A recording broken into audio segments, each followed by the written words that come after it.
G'day guys, middle of winter here, getting ready to go to Lake Eildon and just getting some gear ready, sitting inside today. Usually I video out in the water, but this time I've decided to do a few clips from in front of the camera. I know I don't do a lot of that sort of stuff, but now here goes. I get asked by my friends quite a bit when I take them out, especially new fishers, what my favourite styles of lures and stuff are, especially on Lake Eildon. So I thought I'd do a bit of a review on a couple of my favourites. By no means there are hard and fast rules to Lake Eildon. Lots of different lures work out there, and this is not by no means my exclusive list. But just thought I'd categorise them. The ones that are my go-to first lures. So I pretty much stuck to two types or two styles of lures today. They'd be the wing lures, and in the wing lures there's a few different brands, Lofty's feature, and the Tassie Devil would feature, and Sting lures, which would probably be one of my favourite ones as well. And three main colour groups. So they'd be the silvers, the pinks, and the whites at Lake Eildon. I find I have the most luck on. Days vary as far as other colours and stuff like that go, but I will use a range of other ones.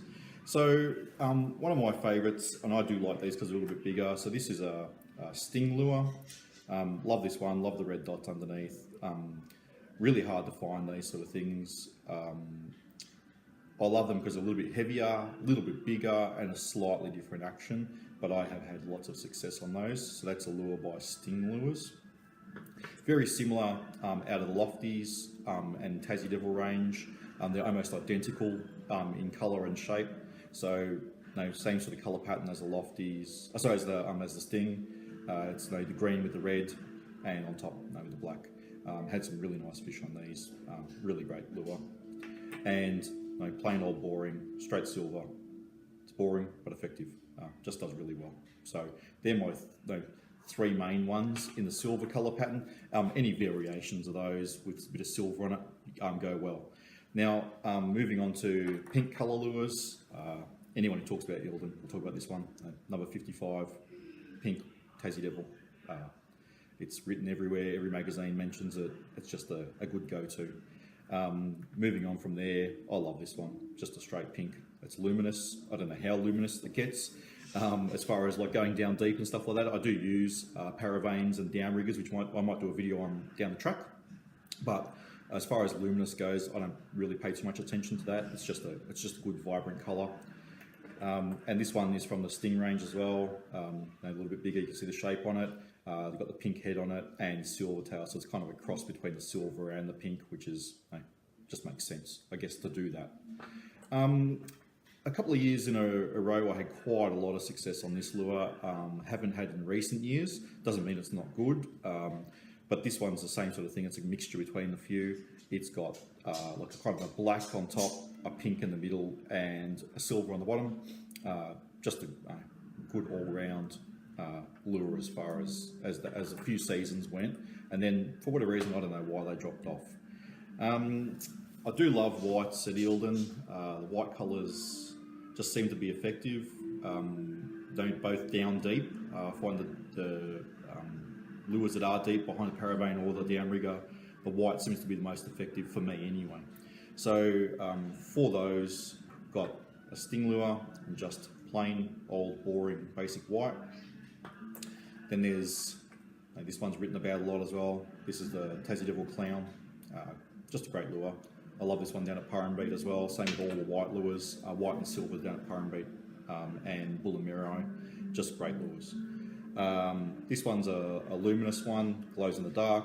I don't really pay too much attention about making it glow or any of those sorts of things. Kind of just whack it on and see how it goes, but yeah, I've had a lot of success on that. And this one I caught lots and lots of fish on over a couple of seasons as well. I think it's like a Barty grub colour or something like that, and it's in the Sting range too. So you can kind of see my selections there. They're all fairly similar to each other. I don't know whether that's that's my preference or the ones I think have most luck. So therefore I keep buying the same sorts of things. People always talk about that, and lures catch the fisherman as well. One that's probably a little bit out of the box for me as far as colour, and have had a lot of success on it, and especially when things are tough on the lake and it's not really getting much action, is this one here. Purple, don't know what number it is, a fairly dark lure, does really well both on the surface and down deep. So no, always worth a try. But anyhow, those are the few in those ones that I like. You know, there's hundreds and hundreds of colours. You know, I've got friends that really love those fluorescent sort of you know, fire tiger sorts of colours. I personally don't like them, but my friends catch lots of fish on those. But for me, I stick to the whites, purples, and silver. So whites, pinks, and silvers. So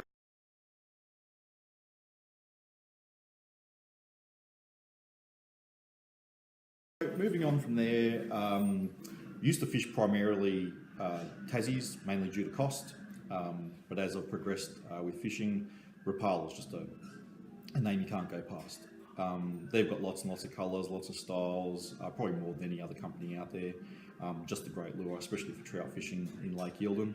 So for lake fishing, I like a little bit bigger lure.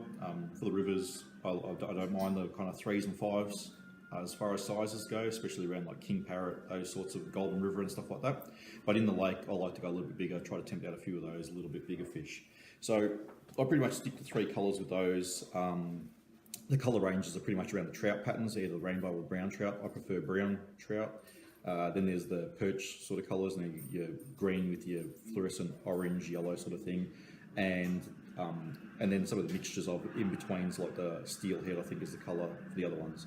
But just to show you a few, I like using a mixture of countdowns in varying sizes. I also like the floating ones, and I also like the X-Wrap range. So the X-Wraps, I think just have a fantastic finish on them.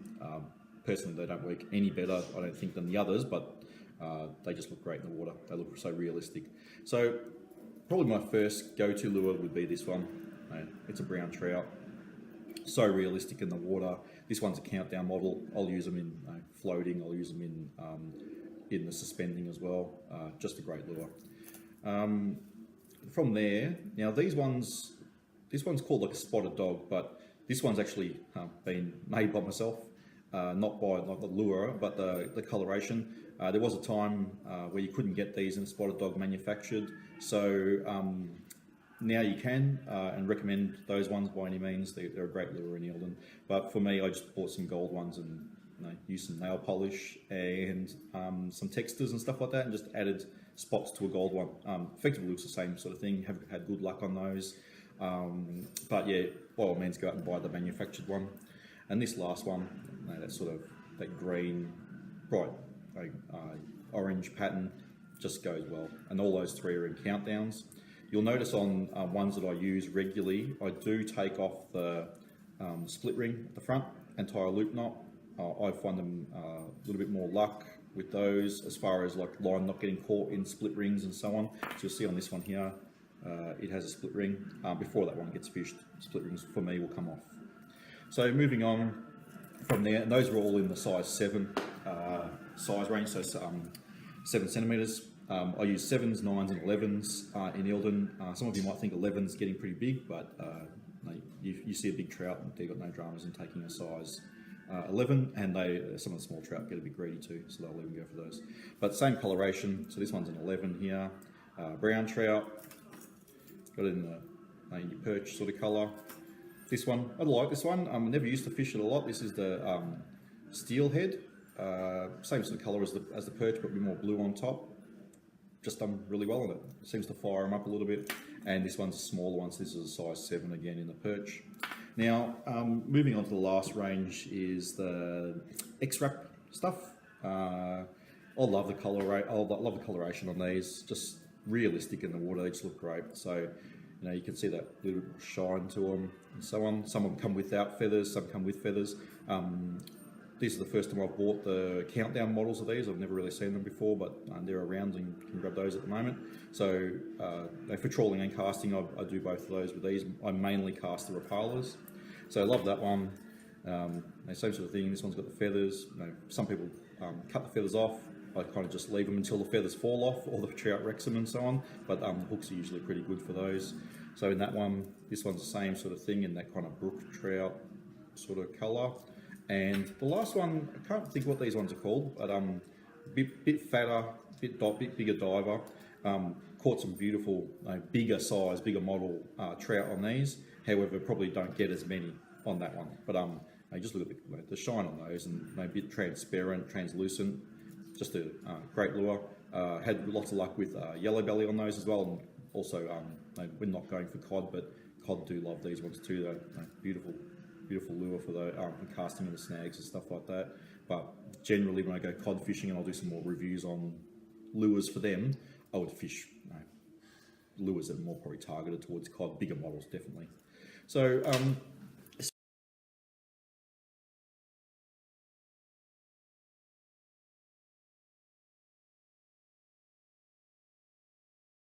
far as the Tassies go, I don't like to use the treble that comes with them. So generally they come with the lure, bit of a wire through the middle, and they have a treble hook.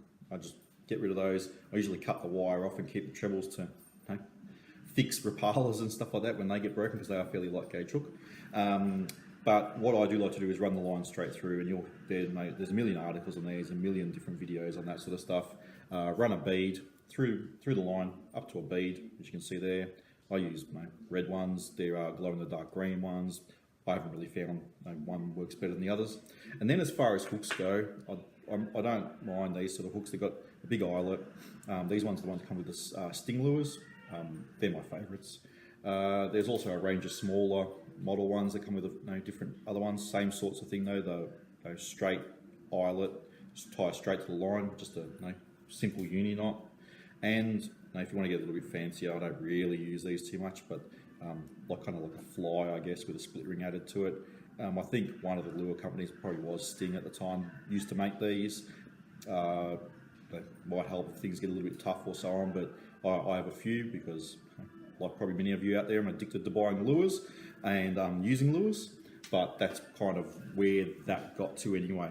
So we'll see how we go. Look, nothing's proven out on Eildon as far as it's a 100% chance catching fish, and we'll see how we go. But these ones are ones I've had good luck with. We'll always tie on first. I know there's quite a few lures that I've just gone through, but you can kind of see there's a bit of a theme with my colour range and so on. And they mix up your colours with the people you're out with and stuff like that, and kind of see if you can find a pattern. Once you kind of crack the code, I'd stick with that. I'll talk a little bit about down rigging and using paravanes in future videos, because I know a lot of people, especially the paravane stuff, people don't really know much about that stuff. And down rigging has its pluses and minuses. Eildon can be difficult at times because there's a lot of structure in there. But I've probably found over the time that I fish, I've probably caught 50% of the fish on the surface, 50% on down rigging or paravanes. So they both definitely work, and I'm all about just increasing your chances. So stay tuned. We're going out on Tuesday. Hopefully the weather's good. The weather at the moment is shocking. It's blowing a gale. It's about 4 degrees outside. I know it's going to be cold at Eildon, but that's all part of the fun of fishing. Get out there, rain, hail or shine, and try and catch some fish and get them in the boat. So stay tuned. Next video will be up probably Tuesday or Wednesday. Subscribe if you like it. I just like getting into this fishing stuff and like sharing my knowledge about fishing gear. And I know there's a lot of new people, and also people that are experienced alike just like to find out some new things or try some new ideas or get some people's thoughts on things. Cheers, guys.